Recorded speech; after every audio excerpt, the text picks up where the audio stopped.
Assalamualaikum warahmatullahi wabarakatuh. Alhamdulillahi rabbil alamin. Wassalatu wassalamu ala asyrafil anbiya'i wal mursalin wa ala alihi wa ashabihi wa man tabi'ahum bi ihsanin ila yaumiddin. Yang saya hormati para mahasiswa sekalian, pada kesempatan yang lalu kita telah membahas bentuk kontradiksi.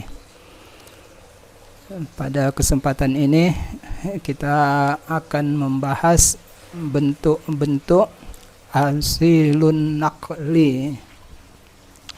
Pertanyaannya adalah, bukankah nama mata kuliah kita Ad-Dakhil fit Tafsir, bukan Al-Asil fit Tafsir? Lalu mengapa kita pada kesempatan ini membahas Al-Asil? Jawabannya adalah karena al-abdadu bil abdadi tu'raful asya. Jika ingin mengetahui sesuatu, bandingkanlah dengan lawannya. Kita ingin mengetahui apa itu dakhil, teliti dahulu apa itu asil. Dengan membandingkan kepada al-asil lah kita mengetahui apa itu ad-dakhil. Dakhil terbagi dua, dakhilun naqli dan dakhilur ra'yi. Kalau begitu, untuk mengetahui apa itu dakhilun naqli, kita harus meneliti dahulu apa itu asilun naqli. Yang bentuk dakhil yang kedua adalah dakhilur ra'yi. Untuk mengetahui apa itu dakhilur ra'yi, kita harus lebih dahulu mengetahui apa itu asilun ra'yi. Bil abdadi tu'raful asya. Dengan membandingkan sesuatu dengan lawannya lah kita mengetahui sesuatu tersebut. Untuk mengetahui apakah mangga yang busuk, bagaimanakah mangga yang busuk, bandingkan dengan mangga yang segar. Setelah kita mengetahui apa itu asilun naqli, berarti di luar dari asilun naqli ini adalah dakhilun naqli. Setelah kita mengetahui apa itu asilur ra'yi, berarti yang di luar dari asilur ra'yi adalah dakhilur ra'yi. Mohon maaf, Anda mungkin sudah lama belajar agama Islam, tetapi sayang sekali kita kata Umar ibn Khattab sampai meninggal pun tidak akan mengenal agama Islam. Mengapa? Untuk mengenal Islam kita butuh pembanding. Pembanding itulah yang tidak pernah kita alami, yang tidak pernah kita hidup pada masanya. Maka kita tidak mengetahui keutamaan dan kehebatan agama Islam. Seandainya sejak kecil terus menerus kita hidup dengan nikmat listrik tidak pernah padam, maka kita tidak pernah mengetahui bagaimana nikmat listrik. Dengan membandingkan kondisi listrik padam sekian lama Bila kita pernah mengalami kondisi listrik padam sekian lamalah, kita akan menyadari nikmat listrik. Demikianlah yang dikatakan oleh Umar ibn al-Khattab, la ya'riful islama illa man 'asha fil jahiliyah. Tidak akan mengenal apa itu keutamaan Islam kecuali orang yang pernah hidup di masa jahiliyah. Umar sekian lama, sekian tahun hidup di masa jahiliyah, lalu masuk agama Islam. Dia mengetahui keutamaan Islam karena ia memiliki pembandingnya. Baiklah, pada kesempatan ini kita akan membahas asilun naqli. Asilun naqli yang pertama adalah makana tafsiran lil Qur'ani bil Qur'an. Menafsirkan Al-Qur'an dengan Al-Qur'an. Asil. Karena orang yang paling mengetahui ungkapan suatu ungkapan adalah penuturnya. Bila kita mendengar ungkapan seseorang, kita hanya menduga-duga, mungkin maksudnya begini, begini, begini. Tapi siapakah yang paling mengetahui makna ungkapan tersebut? Yang paling mengetahui makna ungkapan tersebut adalah penuturnya sendiri. Demikian jugalah halnya dengan Al-Quran. Al-Quran adalah kalamullah. Karena itu yang paling tepat untuk menafsirkannya adalah Al-Quran itu sendiri. Al-Quran yufassiru ba'duhu ba'dan. Sebagian ayat Al-Quran menafsirkan ayat Al-Quran lain. Apa contohnya? Contohnya sangat mudah bagi kita. Banyak sekali ayat-ayat Al-Quran yang mujmal, ya, diperjelas di ayat yang lain. Banyak ayat Al-Quran yang umum dikhususkan di ayat yang lain. Demikian jugalah halnya dengan contohnya dengan surah Al-Fatihah. Setiap solat kita berdoa kepada Allah Subhanahu wa ta'ala, ihdinas siratal mustaqim. Ya Allah, tunjukilah kami jalan yang lurus. Apakah jalan yang lurus itu? Ditafsirkan oleh ayat berikutnya. Siratal ladzina an'amta alaihim. Jalan orang yang engkau beri nikmat kepada mereka. Lalu siapakah orang-orang yang telah mendapat nikmat dari Allah? Ditafsirkan di surah An-Nisa ayat 69. Wa may yuti'illaha war rasula wa ulaika ma'al ladzina an'amallahu 'alaihim minan nabiyyina was-siddiqina was-syuhada'i was-salihin. Barang siapa yang bertakwa kepada, yang taat kepada Allah dan Rasul, merekalah orang-orang yang mendapat nikmat dari Allah.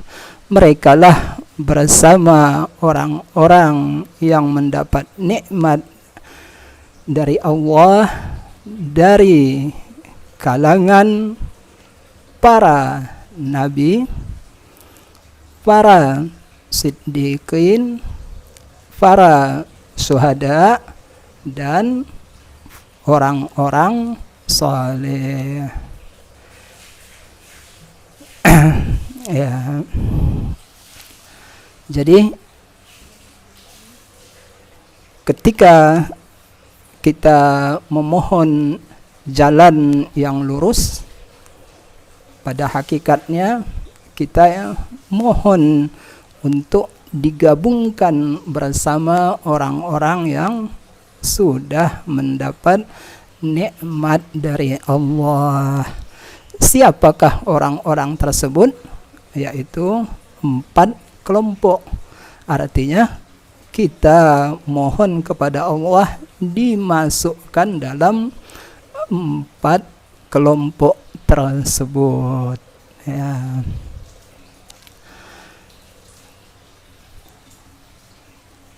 Apakah ini asil atau dakhil? Asil. Mengapa asil? Karena menafsirkan Al-Quran dengan Al-Quran. Apakah bentuk menafsirkan Al-Quran dengan Al-Quran yang dengan ayat Al-Quran yang lain? Ya, termasuk di dalam bentuk asil yang pertama adalah menafsirkan satu ayat Al-Quran dengan ayat yang sama, tetapi dengan qiraah yang beda. Ya. Mengapa? Perbedaan qiraah selama itu mutawatir dapat dianggap sebagai penafsir ayat yang lain. Apa contohnya? Contohnya kita ambil di surah Al-Hujurat ayat 6.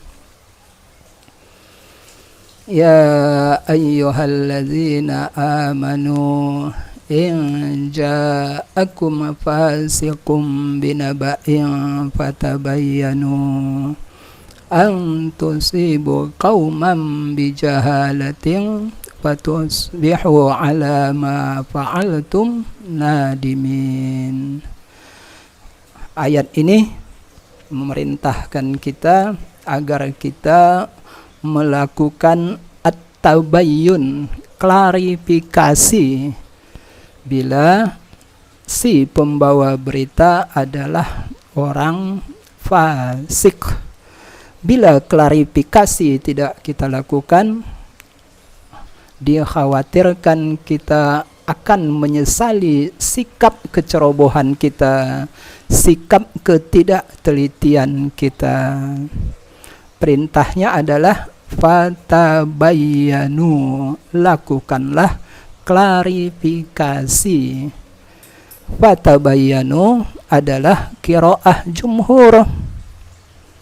Tetapi ada qiraah lain selain qiraah jumhur, yaitu qiraah Hamzah dan Al-Kisai. Dalam qiraah Hamzah dan Kisai, bunyi ayatnya bukan fatabayyanu, tetapi fatasabbatu. Kalau kita ambil masdarnya, qiraah jumhur adalah at-tabayyun. Kewajiban kita adalah at-tabayyun. Kalau kita ambil masdarnya, menurut qiraah Hamzah dan Kisai, kewajiban kita adalah at-tasabbut. Apakah perbedaan antara tabayyun dengan at-tasabbut? Tabayyun bersifat aktif, sementara tasabbut bersikap pasif. Ya. bila ada berita penting dibawa oleh orang yang tidak kita yakini kejujurannya, menurut qiraah jumhur kita wajib melakukan at-tabayyun, klarifikasi. Melakukan klarifikasi memberatkan. Alhamdulillah, tugas berat kita itu dibuat ringan oleh qiraah yang lain. Ternyata menurut qiraah yang lain tidak selamanya kita harus melakukan at-tabayyun, tapi boleh juga melakukan at-tasabbut, bersikap pasif. Biarkan saja berita itu tersebar, nanti akan terbukti apakah berita itu benar atau tidak. Itulah at-tasabbut. Kita tidak klarifikasi, tetapi bersifat pasif, menunggu sampai berita itu terbukti ketidakbenarannya. Ya, itulah yang ketidakbenarannya atau kebenarannya. Itulah at-tasabbut. Alhamdulillah, ada kewajiban at-tabayyun dan ada kewajiban at-tasabbut.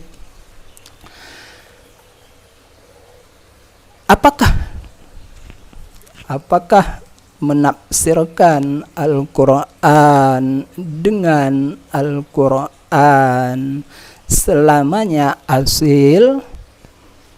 Tidak. Karena menafsirkan Al-Quran dengan Al-Quran asil dengan syarat tidak kontradiktif dengan akal positif. Bila kontradiktif, maka yang empat ini, ya, penafsirnya atau yang ditafsirkan wajib kita takwil. Ya, kita ambil contoh di surah Az-Zumar ayat 56. An taqula nafsun ya hasrata ala ma farrattu fi jambillah. An taqula nafsun ya hasrata ala ma farrattu fi jambillah.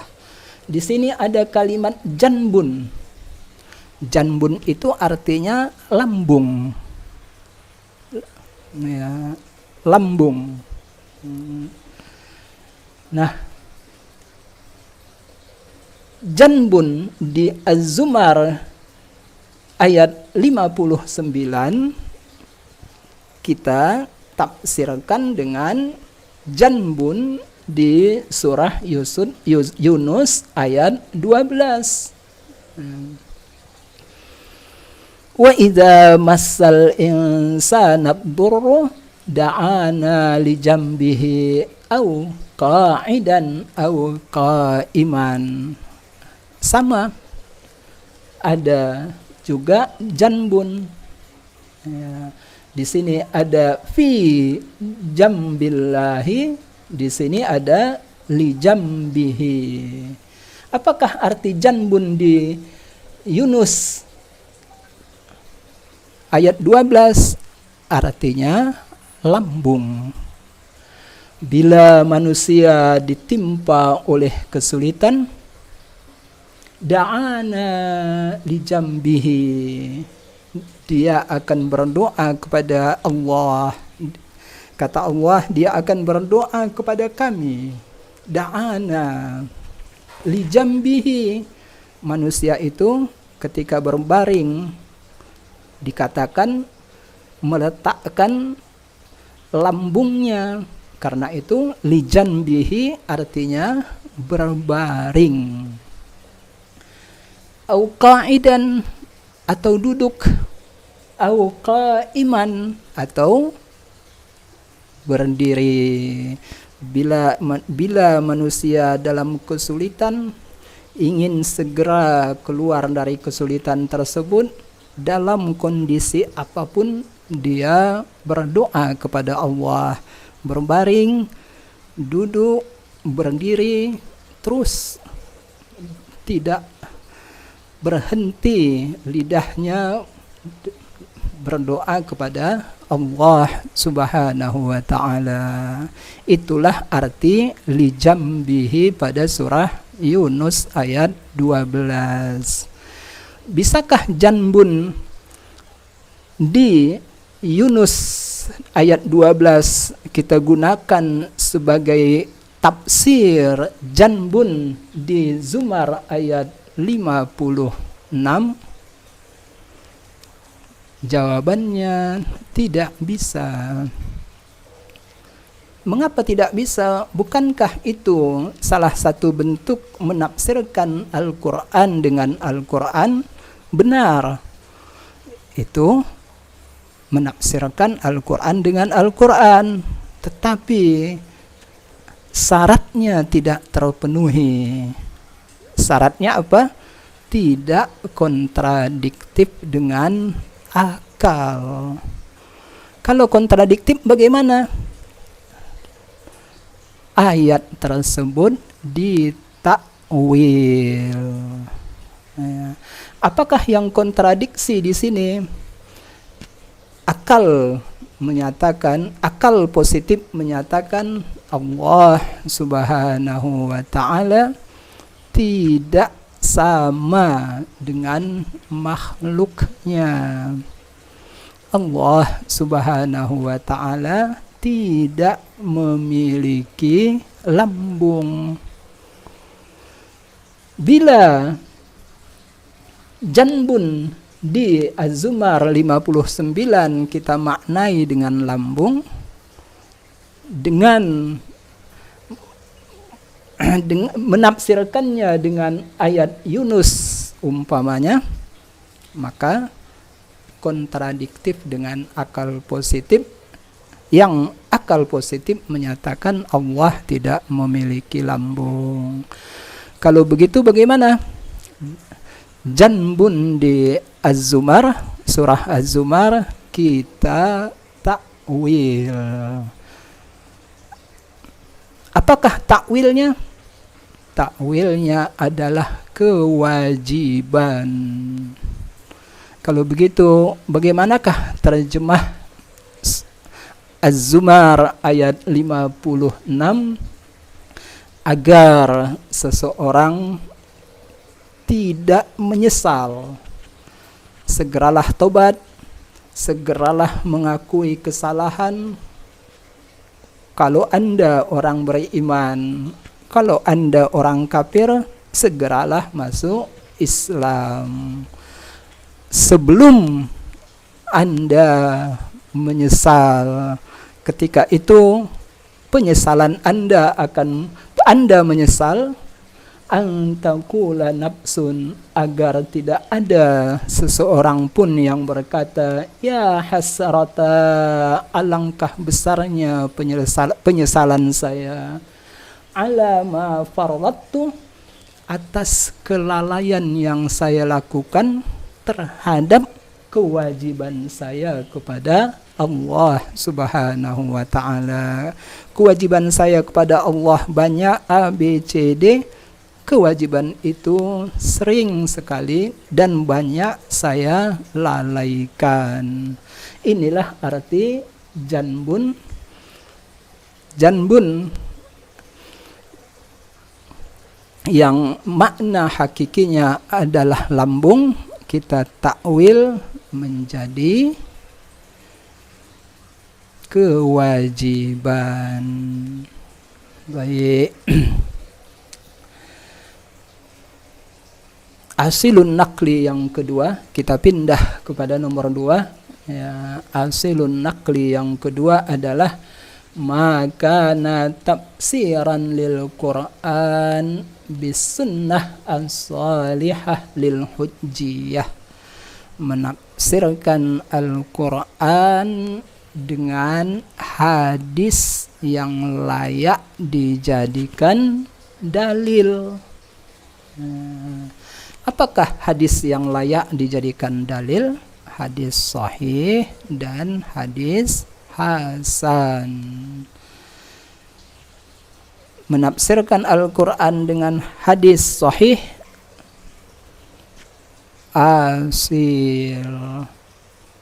asilun nakli. Mengapa?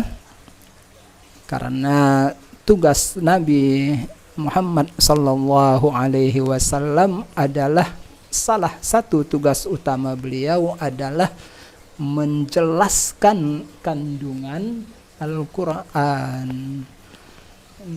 Dialah orang yang diberi wewenang untuk menafsirkan Al-Quran.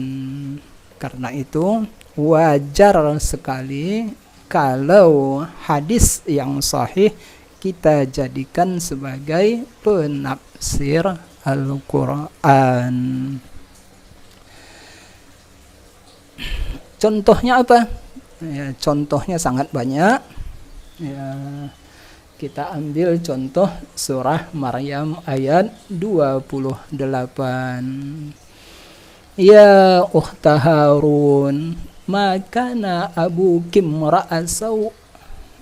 Ya ukhta Harun, makana abukim ra'asau. Inilah hinaan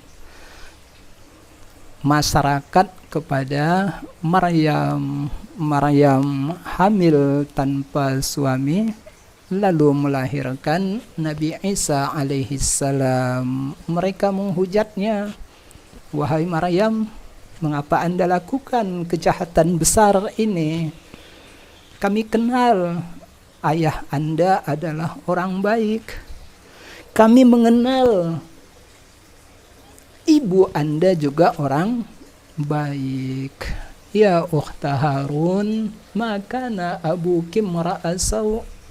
Wahai saudara Harun, ayah Anda bukanlah orang jahat dan ibu Anda bukanlah seorang pelacur. Ya. Mereka memanggil Maryam dengan panggilan ya ukhta Harun, wahai saudara perempuan Harun. Nah, siapakah Harun di ayat ini? Harun, Nabi Harun alaihi salam yang saudara sepupu Nabi Musa alaihi salam atau orang lain?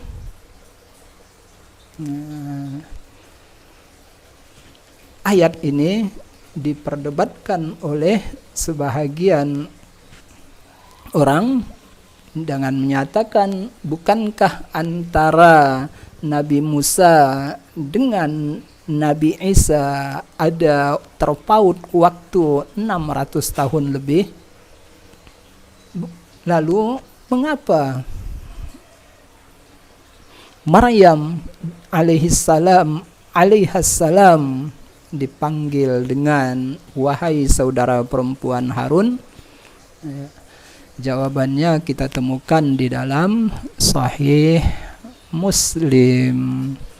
Di sana dijelaskan bahwa tradisi masyarakat dahulu, dan tradisi itu juga masih berlanjut sampai sekarang, memberi nama anak dengan nama para nabi dan orang-orang soleh. Kalau begitu, Harun di ayat ini bukanlah Nabi Harun alaihissalam, saudara sepupu Nabi Musa yang hidup 600 tahun lebih sebelum Maryam. Tetapi Harun di ayat ini adalah saudara Maryam alaihassalam. Baik, kita pindah ke asilun nakli yang ketiga. Makana tafsiran lil Quran bima lahu hukmul marfu' ila nabi sallallahu alaihi wasallam min aqwalis sahabah. Untuk memudahkan kita dalam menerjemahkannya, kita tarik dari belakang karena minnya min bayaniyah, di sini ada ma mausul. Kalau gitu, apa artinya menafsirkan Al-Quran dengan perkataan sahabat ya, yang dianggap setara dengan hadis marfu. Ya. Nabi maksum, sahabat tidak maksum. Nabi menerima wahyu, sahabat tidak menerima wahyu. Lalu bagaimana mungkin perkataan sahabat yang tidak maksum dan tidak menerima wahyu dianggap setara dengan hadis Nabi? Mengapa disetarakan? Jawabnya adalah karena perkataan sahabat tersebut memenuhi dua syarat. Benar, hadis yang dinisbahkan kepada Nabi, hadisnya marfu. Ucapan sahabat, hadis mauquf. Ucapan tabi'in, hadis maqtu'. Marfu, ucapan Nabi yang disandarkan kepada Nabi tidak mungkin sama dengan mauquf yang disandarkan kepada sahabat. Tetapi ada hadis mauquf yang dianggap setara dengan hadis marfu. Kapan itu? Bila hadis mauquf tersebut, bila perkataan sahabat tersebut memenuhi dua syarat. Ya, bila dua syarat ini terpenuhi, kita anggap setara dengan hadis marfu. Lahu hukmul marfu. Lahu hukmul marfu, setara dengan hadis marfu, atau dengan istilah lain al marfu al hukmi, atau dengan istilah lain al marfu hukman. Apa dua syarat tersebut? Syarat pertama adalah ma la majala lirra'yi fih. Perkataan sahabat tersebut adalah mala majala lirra'yi fih. Perkataannya itu menyangkut hal-hal yang suprarasional. Bila berkaitan dengan hal-hal yang suprarasional, tidak berdasarkan pemikiran manusia, maka sudah memenuhi satu dari dua syarat. Syarat yang kedua adalah lam yakun ma'rufan bil akhzi min Bani Israel. Sahabat tersebut tidak dikenal meriwayatkan cerita-cerita Israiliyat dari ahlul kitab. Bila dua hal ini terpenuhi, maka kita berbaik sangka bahwa apa yang disampaikan oleh sahabat tersebut adalah sesuatu yang didengarnya dari Rasul sallallahu alaihi wasallam. Hanya saja sahabat ketika menyampaikannya, sahabat ketika menyampaikannya tidak menyatakan Rasulullah, saya mendengar Rasulullah bersabda begini-begini. Ya. Baik, ada yang tertinggal. Mohon maaf. Mohon maaf. Yang nomor 2 tadi menafsirkan Al-Quran dengan hadis sahih, syaratnya sama dengan syarat yang pertama. Bila yang pertama syaratnya tidak kontradiktif dengan akal positif, demikian juga halnya dengan nomor 2. Demikian juga halnya dengan nomor 3. Ya. Hadis sahih tersebut tidak kontradiktif dengan akal positif. Nah, kalau kontradiktif bagaimana? Hadis atau ayat kita takwil. Apa contohnya? Ya, contoh untuk nomor 2 ya, yang kita tulis di sini tadi adalah contoh untuk ayat Al-Quran yang ditafsirkan, yang penafsirnya adalah hadis. Ya, kita ambil contoh dalam surah Al-Anfal ayat 60. Wa'iddu lahum mastata'tum min quwwatin wa mir ribatil khair. Ya. Kita lihat di sana ada kalimat ribat.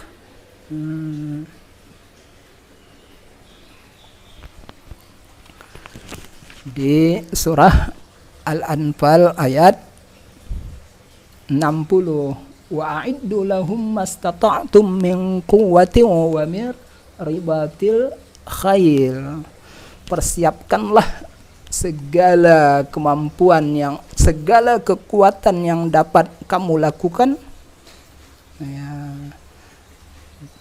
dan ribat al khair.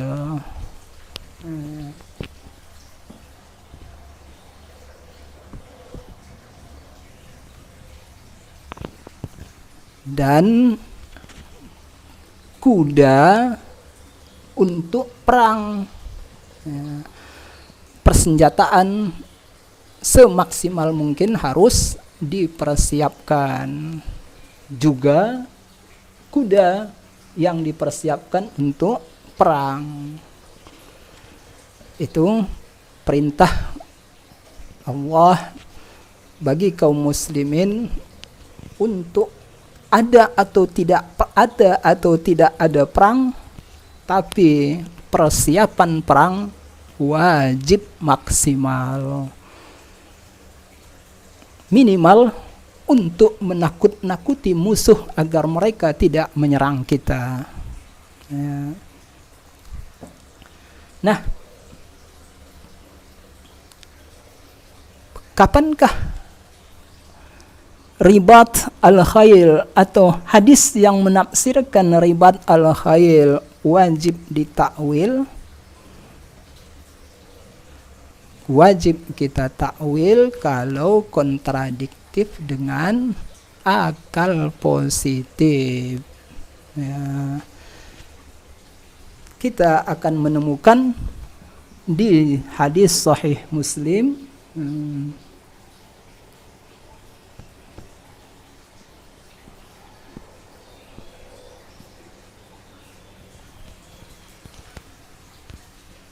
di hadis sahih Muslim ada kalimat ribat.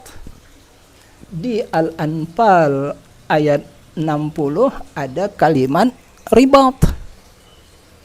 Bila hadis Muslim digunakan sebagai penafsir ayat Al-Quran ayat ini, maka tafsirnya dakhil. Mengapa dakhil? Bukankah hadis ini hadis sahih? Benar, hadisnya sahih. Bukankah hadis sahih itu masuk asilun nakli yang kedua? Benar. Tetapi kasusnya di sini kontradiktif dengan akal positif. Syarat hadis sahih dapat digunakan sebagai penafsir Al-Quran adalah tidak kontradiktif dengan akal positif.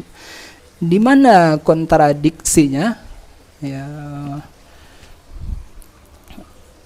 Rasulullah Sallallahu Alaihi Wasallam bersabda kepada para sahabatnya, hal adullukum ala ma yamhullahu bihil khataya wa yarfa'u bihid darajat. Wahai para sahabatku, inginkah kamu saya informasikan amalan yang menghapus dosa dan mengangkat derajat, mengangkat kedudukan? Para sahabat menjawab, bala ya Rasulullah, pasti wahai Rasulullah.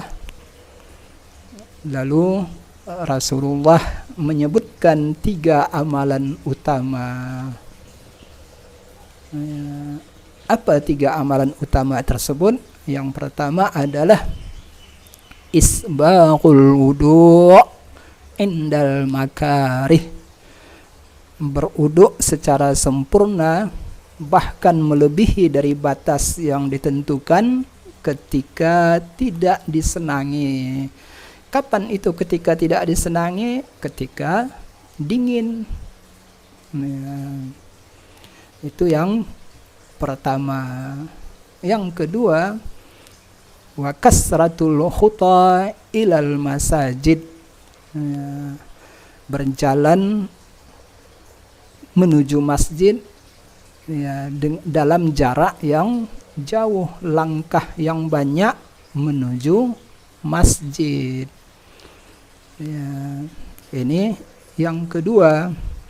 Yang ketiga adalah wa intizarus shalah ba'da shalah, menunggu masuknya waktu salat setelah selesai mengerjakan salat yang lain. Selesai mengerjakan salat maghrib, iktikaf di masjid menunggu waktu isya umpamanya, itu disebut intizarus shalah ba'da shalah. Setelah Nabi mengucapkan, memberi informasi 3 amalan utama ini, Nabi menyatakan dengan mengulangnya 3 kali di dalam hadis sahih Muslim, fazalikumur ribat, fazalikumur ribat, fazalikumur ribat. Itulah perang, itulah perang, dan itulah perang. Bila ribat di sahih Muslim kita gunakan sebagai penafsir ribat di Al-Anfal ayat 60, maka dakhil. Mengapa dakhil? Karena menurut akal positif kita mustahil amalan-amalan utama itu mustahil amalan-amalan utama itulah yang dimaksud dalam ribat di surah Al-Anfal. Mustahil. Ribat di Al-Anfal adalah perang benaran. Kalau begitu, ribat di Sahih Muslim itu adalah makna majazi. Kata Imam An-Nawawi di dalam syarah Sahih Muslim, salah satu makna ar-ribat di hadis ini adalah yang amalan yang pahalanya seperti pahala perang, seperti pahala berjihad dalam bentuk perang. Itulah amalan perang, itulah bentuk perang yang bisa kamu lakukan. Ya, mengapa? Kalau perang dalam bentuk angkat senjata yang sebenarnya, ya, itu berat dan wajib atas perintah ulil amri.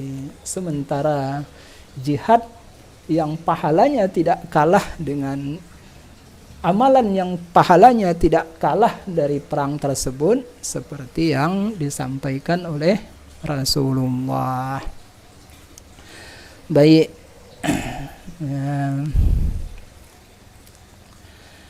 Demikian juga kita sudah tadi kita potong sejenak karena ada yang tertinggal.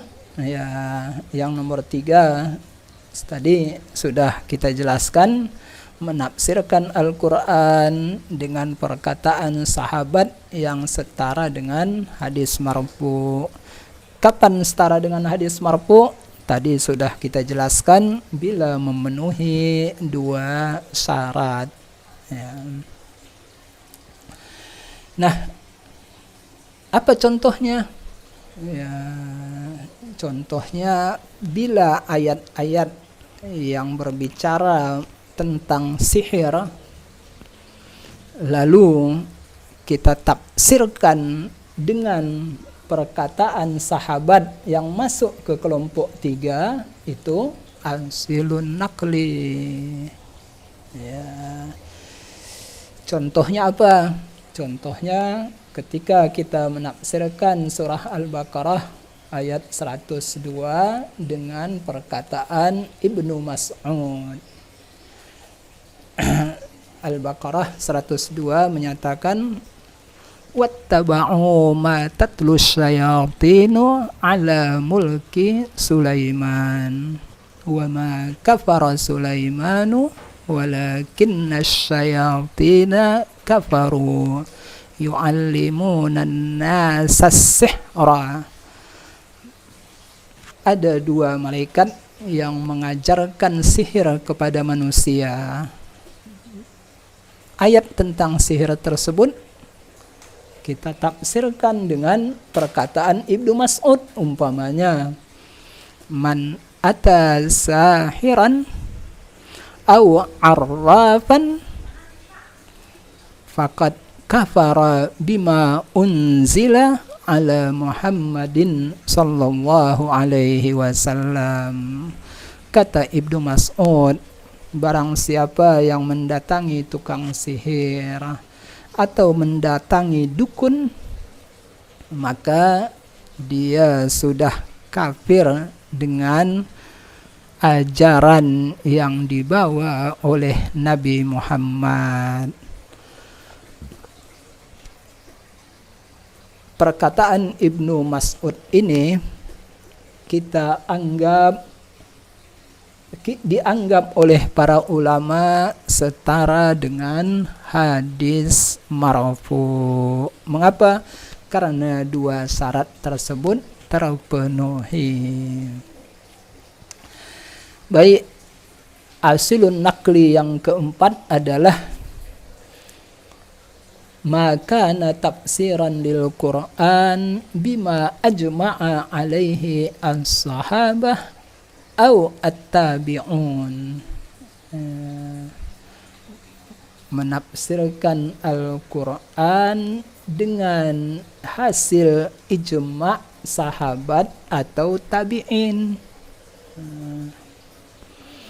Bukankah sahabat atau tabi'in atau para ulama yang setelah mereka adalah manusia biasa, tidak maksum seperti Nabi, tidak menerima wahyu?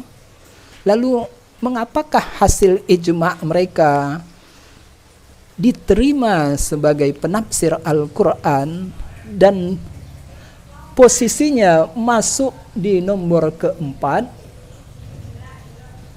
Jawabnya adalah karena dua. Karena dua hal inilah hasil ijma' diterima sebagai penafsir Al-Quran dan menempati posisi nomor 4.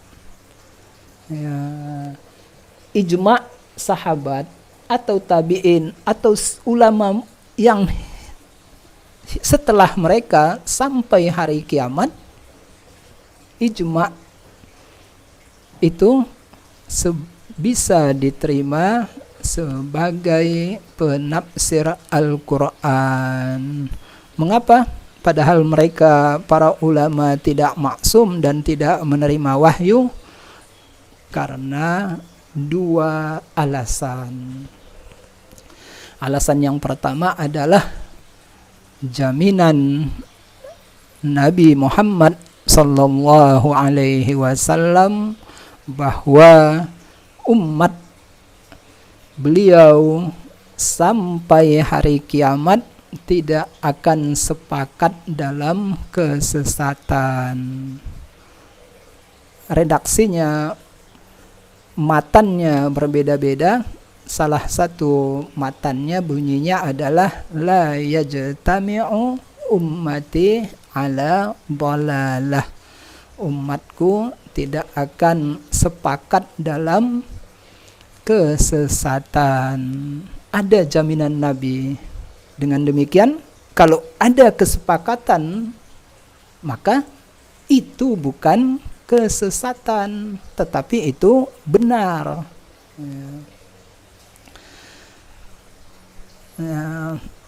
Yang kedua adalah ijma' itu pasti ada dasarnya. Tidak mungkin tiba-tiba ada ijma' yang tidak ada dasarnya. Dasarnya apa? Mungkin hadis ahad, mungkin qiyas, mungkin maslahah mursalah, mungkin istihsan dan yang lain-lain. Dengan demikian, karena dua hal inilah, maka ijma' tersebut diterima sebagai penafsir Al-Quran. Apa contohnya? Contohnya kita ambil dari surah At-Taubah ayat 60. Surah At-Taubah ayat 60 menyebutkan 8 al-asnab as-samaniyah, 8 kelompok pihak yang berhak menerima zakat. Kelompok yang keempat adalah wal mu'allafati qulubuhum, innamas sadaqatu lil fuqara'i wal masakini wal amilina 'alaiha wal mu'allafati qulubuhum. Ya. Kelompok yang keempat adalah kelompok mu'allaf. Dalam bahasa kita, dalam istilah keseharian kita disebut mu'allaf. Ya. Dalam Al-Quran disebut wal mu'allafati qulubuhum. Siapakah kelompok mu'allaf pada masa Nabi? Ternyata kelompok mu'allaf pada masa Nabi tidak seperti yang kita pahami selama ini. Kita selama ini memahami kelompok mu'allaf adalah orang yang baru masuk Islam. Dia masuk Islam agar hatinya teguh dalam Islam, kita bantu. Salah satu bentuk bantuan dengan menyerahkan zakat harta atau zakat fitrah kepadanya. Ternyata pada masa Nabi, kelompok mu'allaf ini bukanlah orang yang baru masuk Islam, tetapi orang kafir. Orang kafir pada masa Nabi, kelompok mu'allaf. Ini Madinah. Di sekitar Madinah ini ada suku-suku Quraisy. Ada kabilah-kabilah Arab. Kabilah-kabilah Arab ini belum masuk Islam. Nabi khawatir suku-suku di sekitar Madinah ini memusuhi Nabi. Agar mereka tidak memusuhi Nabi, Nabi memberi mereka zakat. Mereka diberi zakat. Jadi mu'allaf pada masa Nabi adalah orang kafir yang dikhawatirkan mengganggu keamanan kita, mengganggu keamanan kota Madinah.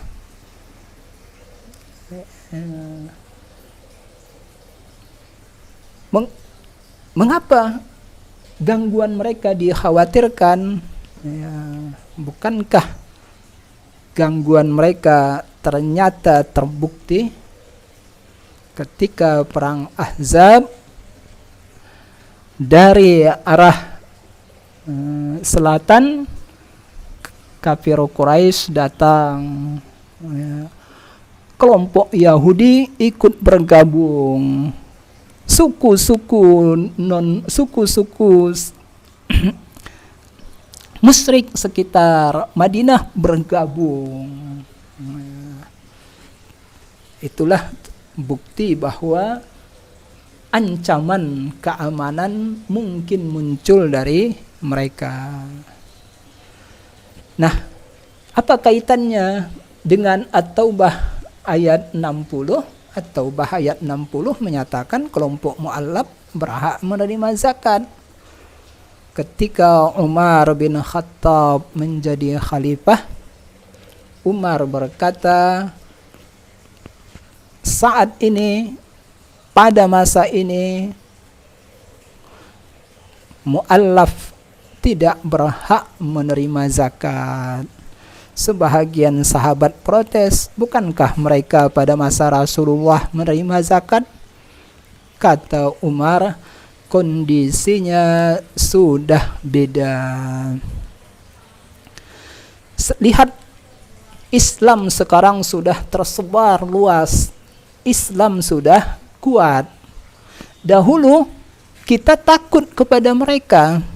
Pada dulu ketika kita hidup dengan Nabi, kita takut kepada mereka. Sekarang kondisi sudah berbeda. Mereka yang takut kepada kita. Karena itu saya tidak memberi mereka zakat. Itulah fatwa Umar bin Khattab. Fatwa Umar bin Khattab ini didengar lalu diterima oleh sahabat-sahabat yang lain. Karena diterima oleh sahabat-sahabat Nabi yang lain, maka disebut dengan ijma'. Jadi jangan kita membayangkan bahwa pernah terjadi pada masa sahabat atau tabi'in, para tokoh-tokoh sahabat dan tabi'in berkumpul di suatu tempat, lalu musyawarah, lalu menetapkan keputusan Tidak pernah. Yang ada adalah ijma' sukuti. Seorang memberi fatwa, fatwa ini didengar oleh yang lain tidak membantah. Karena tidak membantah dianggap ijma'. Begitulah kasusnya dengan fatwa Umar. Fatwanya mu'allab tidak berhak menerima zakat didengar oleh sahabat dan tabi'in, lalu tidak ada yang membantah, itu dianggap ijma'. Ijma' adalah salah satu penafsir Al-Quran dan posisinya pada nomor 4. Baik, masih ada waktu sedikit lagi. Ya, kita lanjutkan. Ya. Yang kelima adalah maka tafsiran lil Quran bima ikhtalafa fihi as-sahabah ikhtilafan la yakhfa ma'ahu wajhus sawabi. Menafsirkan Al-Quran dengan pendapat sahabat. Ya. Kalau nomor 3 tadi pendapat sahabat tapi naik setara dengan hadis marfu. Kalau nomor 4 tidak setara dengan hadis marfu.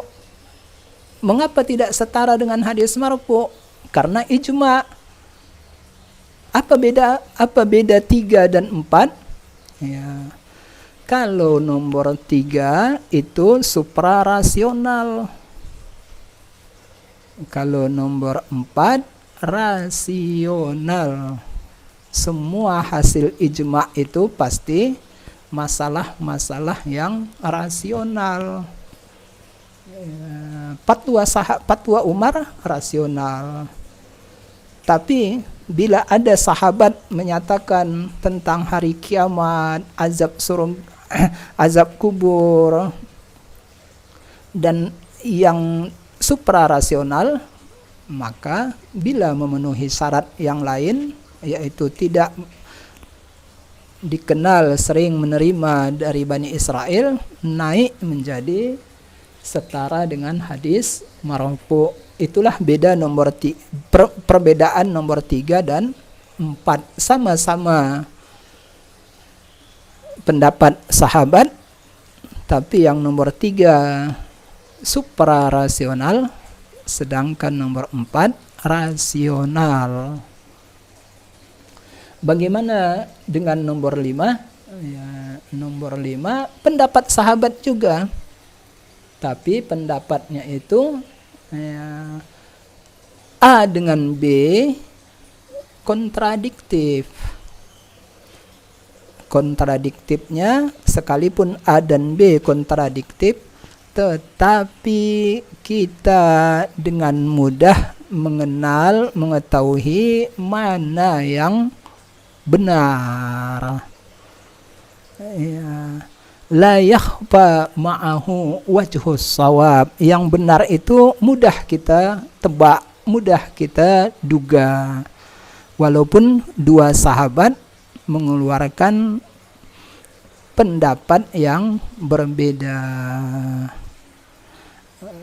Beda halnya dengan kalau kondisi yang kita alami sekarang.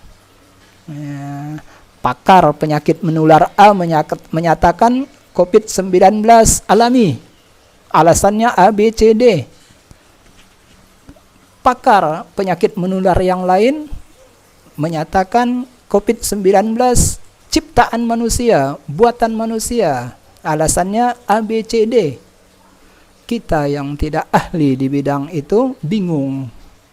Nah, beda halnya dengan kasus asilun nakli. Sekalipun dua orang sahabat berbeda pendapat, kita dengan mudah mengetahui mana yang mendekati kebenaran. Contohnya apa? Ya, contohnya seperti yang sudah kita bahas pada bab kontradiksi. Surah An-Nur ayat 3. Az-zani la yankihu illa zaniyatan au musyrikah. Ya.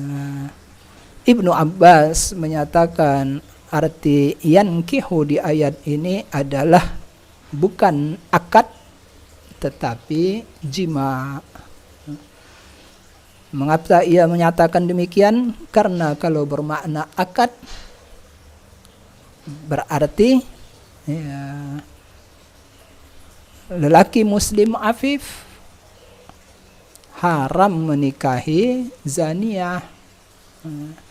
Untuk menghindari mengharamkan nikah, dia menyatakan an-nikah di ayat tersebut bermakna jima. Muncullah kontradiksi dengan akal, berarti perzina antara zani dengan zaniyah halal. Itu pendapat Ibnu Abbas. An-nikah di lafal nikah di An-Nur ayat 3 maknanya adalah jima. Pendapat Ibnu Abbas ini berbeda dengan sahabat-sahabat yang lain. Sahabat lain tidak ada yang menyatakan demikian. Mereka tetap menyatakan arti nikah di ayat tersebut adalah akad. Dengan mudah kita mengetahui mana yang benar. Yang benar adalah pendapat sahabat lain selain Ibnu Abbas. Ya. Baik. Yang nomor 6 adalah makana tafsiran lil Quran biqauli as-sahabah la yu'raf fihi ijma' wala ikhtilaf. Menafsirkan Al-Quran dengan pendapat sahabat yang pendapat sahabat ini tidak sampai kepada tingkat ijma'. Kalau dia sampai tingkat ijma', dia sudah naik ke nomor 4. Ya. Ya. Kalau diucapkan oleh seseorang lalu dibantah oleh orang lain, dia nomor 5. Ya. Nomor 6 tidak. Tidak dalam bentuk nomor 4 yang sampai kepada tingkat ijma', tidak kepada nomor 6 yang dibantah oleh sahabat yang lain, tetapi hanya sekedar pendapat 1-2 orang sahabat. Pendapat ini tersebar, tidak sampai ke tingkat ijma', tapi tidak ada yang membantah. Ya. Pendapat sahabat seperti ini masuk nomor 6 dalam urutan asilun naqli. Contohnya apa? Contohnya akan kita temukan di antara lain di surah Al-Baqarah ayat 49.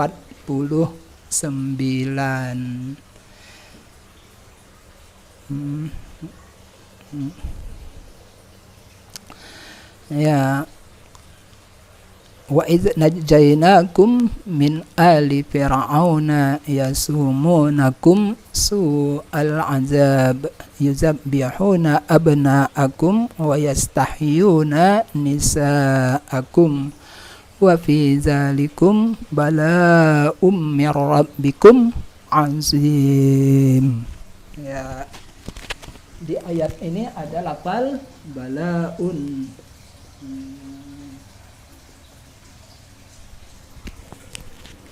Bala'un. Apakah arti bala'un? Arti bala'un yang umum kita dengar adalah cobaan, musibah. Bukankah Bani Israel yang disiksa oleh Fir'aun, siksaan mereka itu adalah musibah bagi mereka, dan itu musibah yang besar. Ya, kalau begitu bala'un artinya adalah musibah, cobaan. Beda halnya dengan Ibnu Abbas. Ibnu Abbas menyatakan balaun di sini artinya nikmat. Bukankah cobaan dengan nikmat itu kontradiktif, dua hal yang berbeda? Iya. Apa dasar Ibnu Abbas menyatakan balaun artinya adalah nikmat? Kata beliau, bukankah Al-Baqarah ayat 49 pangkal ayatnya wa iz najjainakum, ingatlah ketika kami menyelamatkan kamu. Bukankah menyelamatkan dari siksaan itu sebuah nikmat? Ya, kalau begitu, karena tidak sampai kepada tingkat ijma, tidak dibantah oleh sahabat yang lain, maka masuk nomor 6. Baik, yang nomor 7 dan yang terakhir adalah maka ana tafsiran lil Quran bima lahu hukmul marfu al mursal min ma'sur at-tabi'in. Ya. Sahabat tidak menerima wahyu, tidak maksum, tapi dalam kondisi tertentu dia dianggap setara dengan hadis Nabi. Ya. Tabi'in apalagi? Tabi'in bertemu dengan Nabi saja tidak, tetapi dalam kasus tertentu ya, pendapat tabi'in bisa setara dengan hadis marfu. Ya, bisa setara dengan hadis marfu. Nomor 3, perkataan sahabat setara dengan hadis Nabi. Nomor 7, perkataan tabi'i setara dengan hadis Nabi. Kapankah perkataan tabi'i setara dengan hadis Nabi? Ya, yang pertama adalah bila sama dengan nomor 3. Yang pertama, ucapan tabi'i tersebut bersifat suprarasional. Yang kedua, tabi'i tersebut tidak dikenal menjadikan ahlul kitab sebagai sumber riwayat. Ditambah 1 dan 2 sama dengan syarat nomor 3, ditambah syarat yang ketiga. Syarat yang ketiga apa? Tabi'i tersebut, perkataan tabi'i tersebut didukung oleh hadis mursal lain. Ada hadis mursal yang senada dengan dia yang menguatkannya.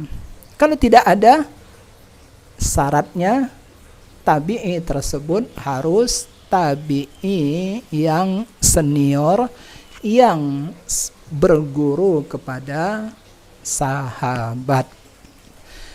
Apa contohnya? Kalau ayat-ayat tentang puasa, umpamanya ayat di surah Al-Baqarah, ya ayyuhallazina amanu kutiba alaikumusiyam, kita tafsirkan dengan pendapat seorang tabi'i yang bernama Abi Qilabah. Ya. Abi Qilabah berkata, fil jannati qasrun, di surga itu ada suatu istana, li suwami Rajab, yang dikhususkan untuk orang-orang yang berpuasa pada bulan Rajab. Sekalipun hadis ini adalah ungkapan seorang tabi'i Abi Qilabah, tetapi karena memenuhi syarat-syarat yang kita syarat-syarat untuk menjadi lahu hukmul marfu' al mursal, maka diterima sebagai penafsir Al-Quran. Inilah 7 asilun nakli. 7 asilun nakli ini kita bagi 2. 1, 2, 3, 4 itu kelompok pertama. 5, 6, 7 kelompok kedua. Kelompok pertama sangat kuat, kelompok kedua agak lemah. Karena itu kelompok pertama syaratnya lebih besar, lebih berat daripada syarat kelompok kedua. Kelompok pertama syaratnya tidak kontradiktif dengan akal positif. Sementara kelompok kedua yaitu 5, 6, 7 syaratnya tidak kontradiktif dengan akal asumtif. Demikianlah perkuliahan kita pada kesempatan ini. Assalamualaikum warahmatullahi wabarakatuh.